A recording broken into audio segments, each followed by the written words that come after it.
Hola a todas y todos, estudiantes de segundo año de bachillerato sección B que llevan conmigo la materia de orientación para la vida.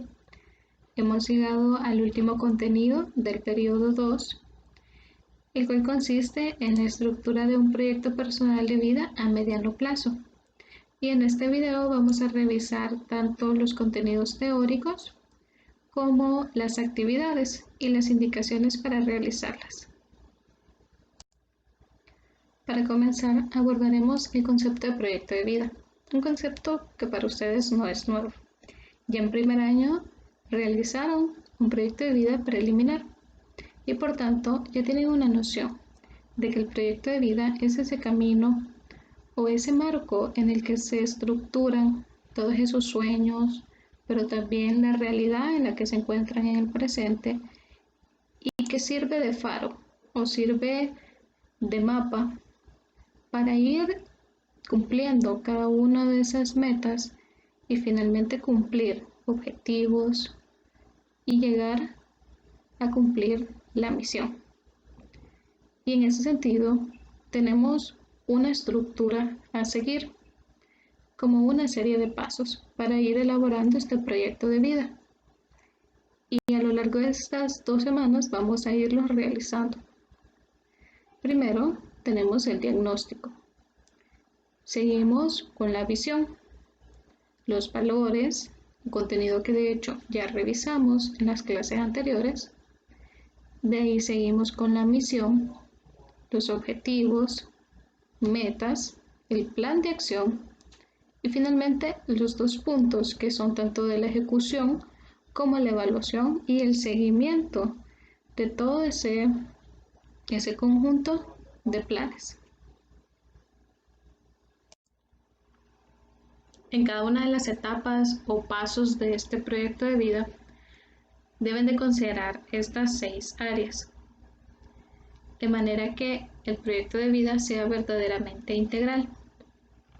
Primero tienen el área afectiva, donde deben de considerar todas aquellas relaciones con otras personas, pero también consigo mismo. Es ese mundo de emociones y de interacciones. De ahí tenemos el área profesional, que si bien su foco principal es la parte de trabajo, laboral, vocacional, también implica todo ese proceso que nos lleva hasta ahí, es decir, ese mundo académico. Aquí entraría y se consideraría todos estos aspectos. De ahí tienen el área social, que sí considera las relaciones con otros, que no va tanto a la parte emocional como se da en el área afectiva, sino que tiene que ver más tanto con las habilidades de interacción, como también considerar las interacciones macro, es decir, con la sociedad. De ahí tienen el área espiritual. Aquí no se habla tanto de religiosidad, como ya se ha dicho en otras ocasiones, sino ese sentido de trascendencia, que es en sí el núcleo de toda vida espiritual. Ese sentimiento o esa noción de que nuestra vida va más allá de lo que podemos ver o de los resultados concretos y directos de nuestras acciones. Es aquello que nos llena a ese nivel más abstracto o más interno.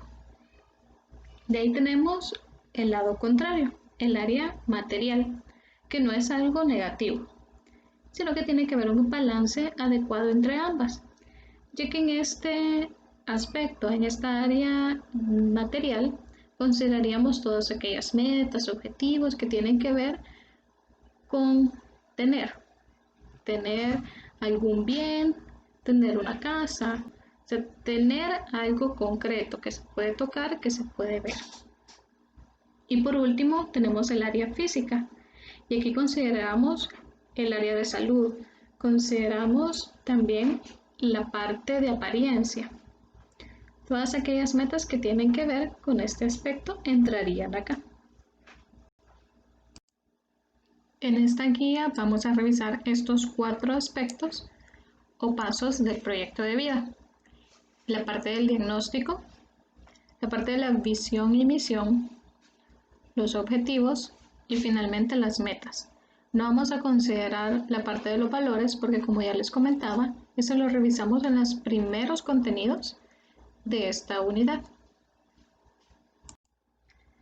El primer paso de todo proyecto de vida es el diagnóstico, ver de dónde partimos, tanto de manera interna como aquellos aspectos externos que tienen relevancia en nuestras vidas. El primer lado, el análisis intrínseco, la parte interna. Aquí hablamos de fortalezas y debilidades, aspectos positivos y aspectos negativos o a mejorar.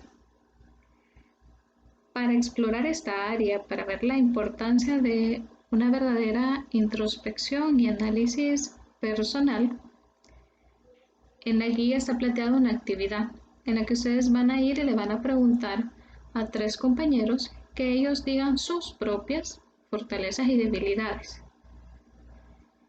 Ustedes las van a tomar, van a anotarlas y posterior van a hacer un análisis de esta, enfocado en ver dónde puede haber mayor facilidad de identificar las fortalezas o de identificar las debilidades, es decir, de cuál hubo mayor cantidad de respuestas o tal vez las respuestas fueron más rápidas en uno de los 2 lados. Y ustedes van a reflexionar también. ¿Consideran que estos compañeros respondieron con sinceridad o lograron identificar estas fortalezas, lograron identificar las debilidades que ellos poseen? ¿O ustedes consideran que omitieron o que no lograron verlas? ¿O que hubo alguna que tal vez no consideraron? ¿O una fortaleza o una debilidad que ustedes consideran que ellos no tienen y que sí mencionaron? ¿Por qué realizarlo de esta forma? Porque muchas veces al hacer nosotros mismos ese análisis consideramos que lo hemos hecho adecuadamente, que hemos considerado todo. Pero al ver cómo lo hacen otros podemos de repente darnos cuenta de que muchas veces omitimos algunas áreas, tanto buenas como malas. No solamente nos pasa con las cosas negativas, que llegamos o queremos evitarlas o omitirlas, sino también hay aspectos positivos que no llegamos a ver. Y días anteriores hicimos una actividad relacionada también a eso, podernos darnos cuenta de esto. Porque para cuando les toque a ustedes realizar este análisis para su propio proyecto de vida, tengan en cuenta esto. Tengan en cuenta y puedan hacer un análisis profundo, considerar de verdad y de repente pedir ayuda a otros, que otros también le den insumos o puedan ver si ustedes consideraron todos los aspectos que podrían considerar. El análisis externo o extrínseco lo podemos realizar de diferentes formas. En esta ocasión vamos a considerar 4 áreas y vamos a realizarlo evaluando 2 puntos. Las áreas van a ser las relaciones familiares, es decir, la interacción con los miembros de la familia cercana y los puntos de vista de estas personas. De ahí vamos a considerar también las relaciones escolares, es decir, relaciones con compañeros, subdirección, docentes, dirección, como las decisiones tomadas en una institución, tanto el colegio como nacional, las decisiones tomadas por estas instituciones. Y de ahí tenemos tanto las condiciones socioeconómicas, que si bien tiene relación con esas relaciones familiares, pero que es un aspecto independiente, lo suficientemente independiente, con injerencia o impacto puntual en ciertas áreas de la vida.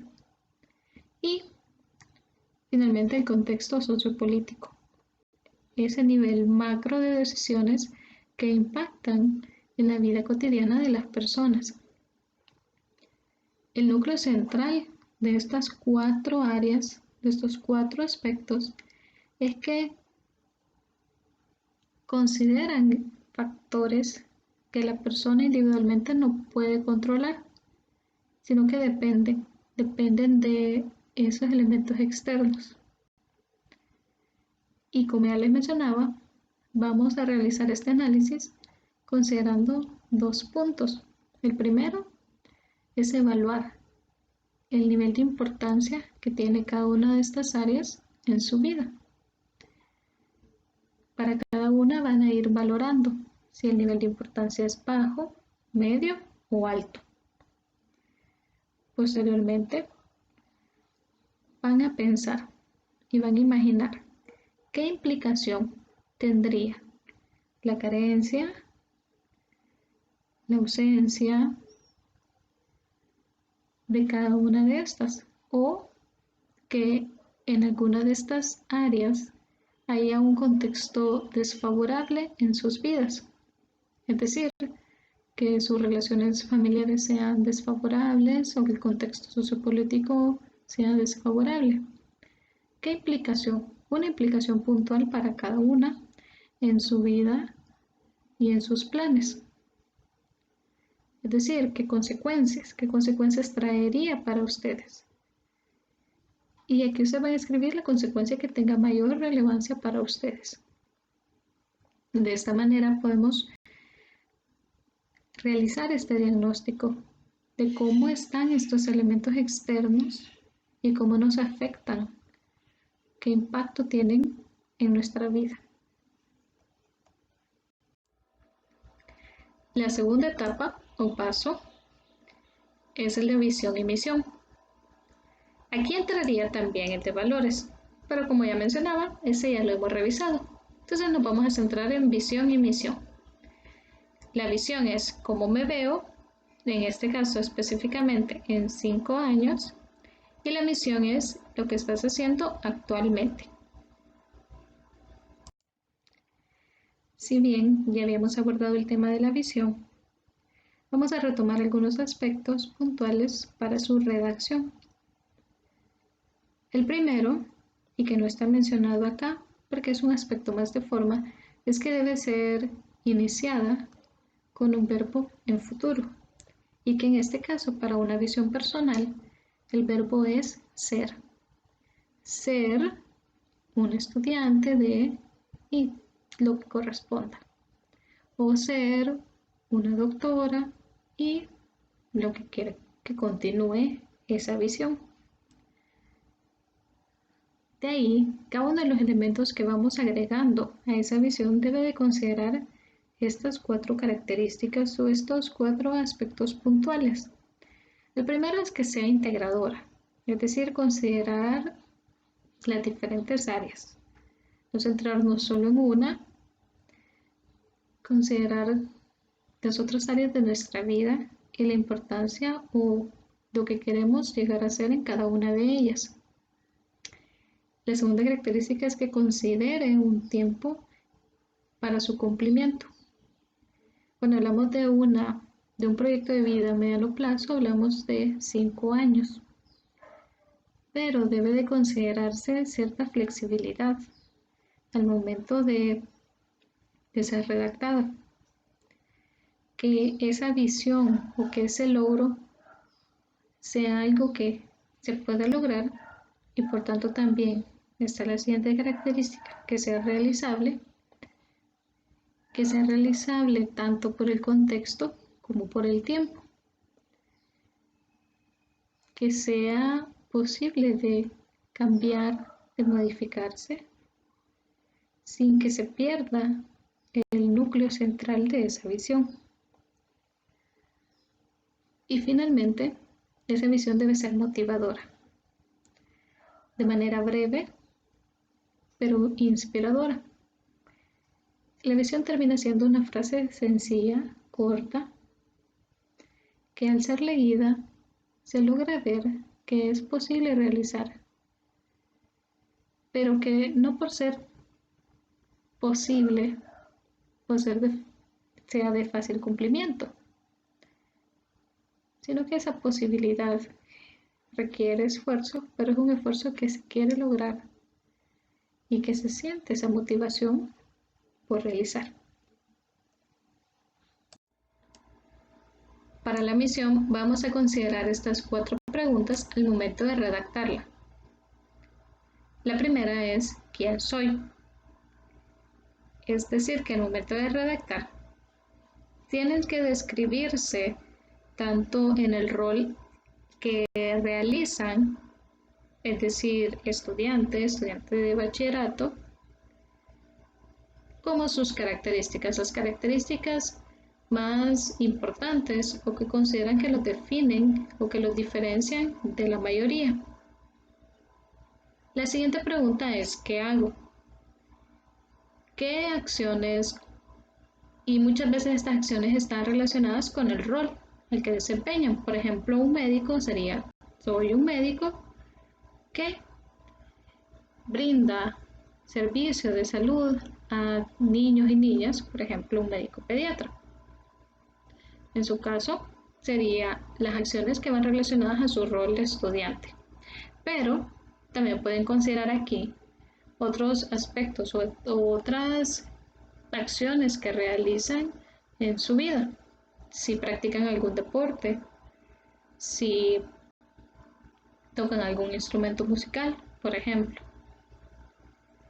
De ahí tenemos la pregunta de dónde, en qué contexto es que somos y realizamos estas acciones. Esto lo podemos poner tanto como país, es decir, en El Salvador, como irlo reduciendo a nivel de en San Salvador, o si vamos hablando de estudiante, entonces decimos de qué institución, en dónde estudiamos. Para alguien que trabaja, en dónde trabaja. Y finalmente, el para qué. ¿Para qué están realizando cada una de esas acciones? En el lugar en el que lo hacen y siendo quienes son. La respuesta a estas 4 preguntas, redactadas de manera que vayan hilando cada uno de estos aspectos y al leerlo también, así como la visión, sea motivador, sea inspirador. Y a diferencia de la misión la empezamos con un verbo en presente, con soy. Y de ahí seguimos con la respuesta a cada una de estas preguntas.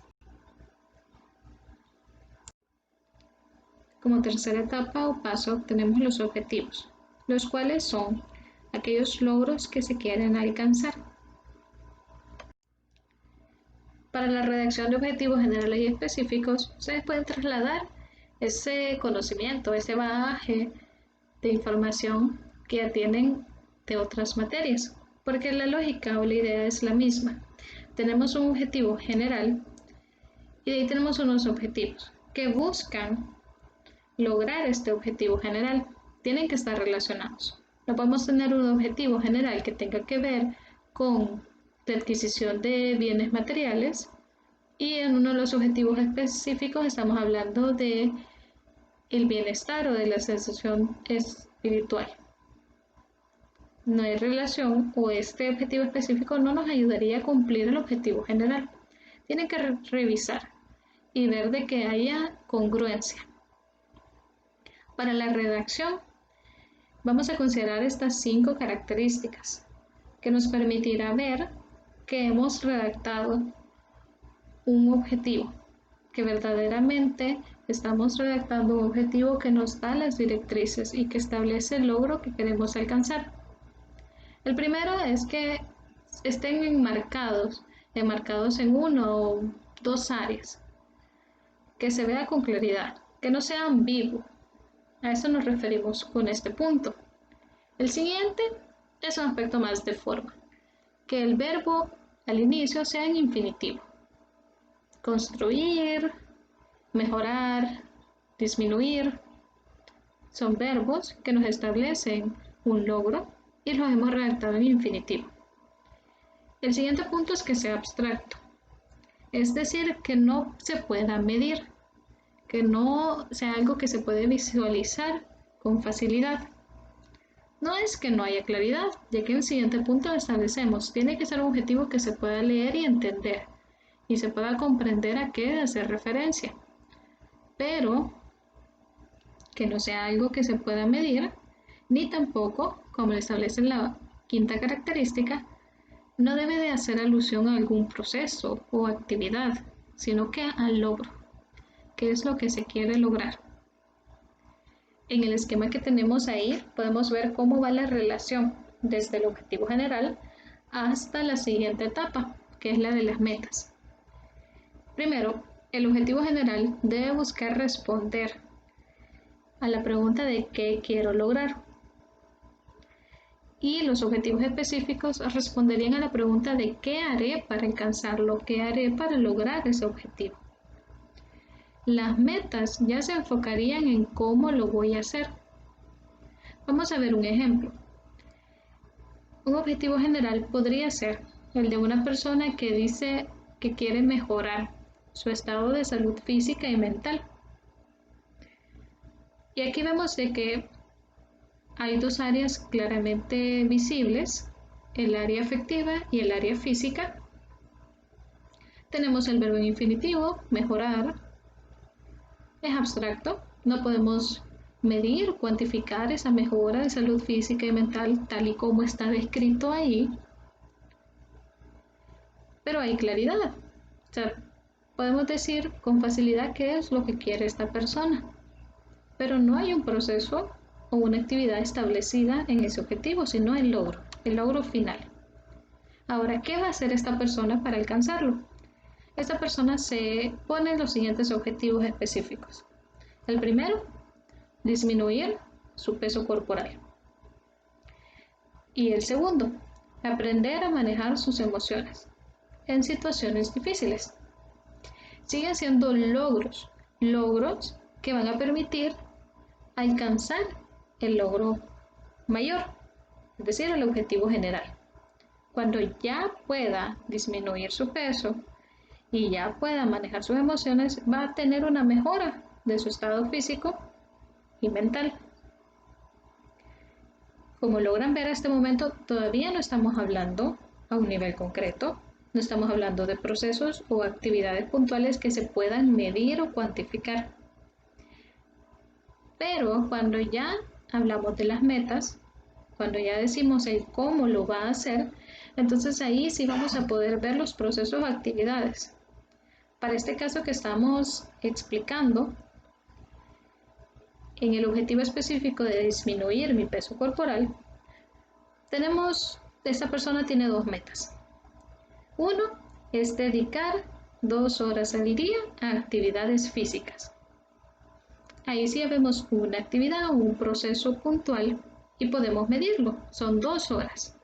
Vamos a establecer si verdaderamente lo hace 2 horas y lo hace todos los días. O podría ser otra meta, siempre para el mismo objetivo, disminuir el consumo de alimentos con azúcar durante un mes. Disminuir, aunque no dice exactamente la cantidad, va a disminuir, pero ya nos da cierto parámetro. Pero lo que nos da más facilidad para concretizarlo es el tiempo, durante un mes. Y podemos ver si lo logra hacer durante ese periodo de tiempo. En el segundo objetivo, de aprender a mejorar sus emociones, tiene como meta reflexionar durante 1 hora al día sobre las emociones que experimenta en el día o informarse sobre estrategias para enfrentar situaciones difíciles.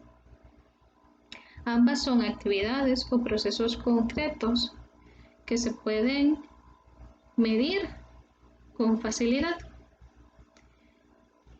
Y de esta forma podemos ver cómo es la relación de esto. La importancia es eso, que podamos ver que no estamos poniendo actividades en los objetivos, que estemos respondiendo esas preguntas y que haya relación, que los objetivos específicos nos ayuden a lograr el objetivo general y que para lograr esos objetivos específicos vamos a realizar ciertas actividades que verdaderamente van a aportar a ese logro. Ahora, ¿cómo establecemos esas metas? Eso es lo siguiente que vamos a ver. Como ya se adelantaba, las metas son el elemento cuantificador y calificador de los objetivos.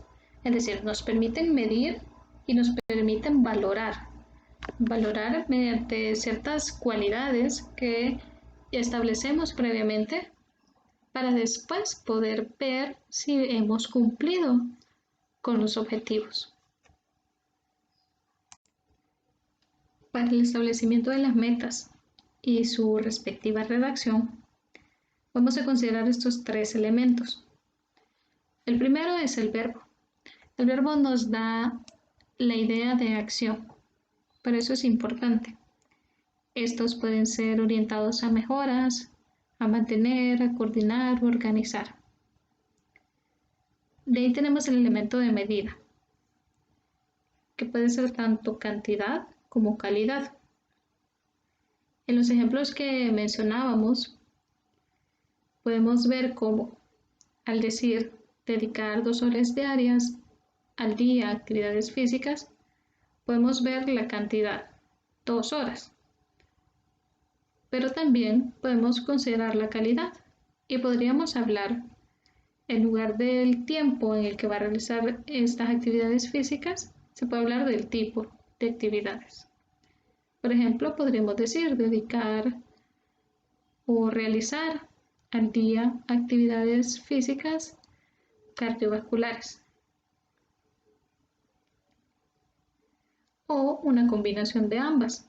Y entonces hablamos del tiempo en el que va a realizar estas actividades y el tipo de actividades físicas que realizará. Y ambas se pueden evaluar o medir, ver si realmente hizo esa actividad por 2 horas y ver si fue esa actividad del tipo que fue mencionada o del que se había dicho. El siguiente elemento es el de periodo, el tiempo.